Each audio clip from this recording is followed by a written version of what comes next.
నా పాటికి నేను నా పని చేసుకుంటుంటే ఈలోగా మా చెల్లొచ్చి "అక్క ఏం చేస్తావుంది?" ఉప్మా అంటే "బాబోయ్! ఉప్మానా నాకొద్దంది."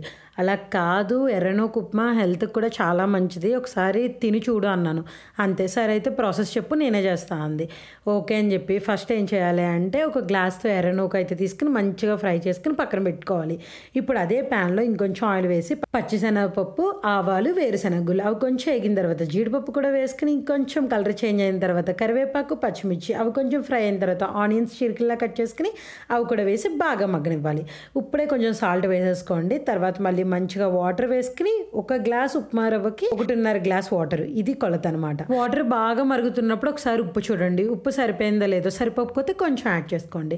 ఇప్పుడు ఉప్మాను కూడా వేసేసి మూత పెట్టేసి ఒక్క 5 నిమిషాలు మగ్గనివ్వండి. మన ఉప్మా అయితే రెడీ అయిపోయింది. ఇప్పుడు ఇందులో బెస్ట్ కాంబినేషన్ ఆవకాయ పచ్చడి. పచ్చడితో అలా కలుపుకొని తింటుంటే అదిరిపోయింది అనుకోండి. ఉప్మా వద్దు అన్న మా చెల్లి అయితే మొత్తం ఉడుచుకుని తినేసింది.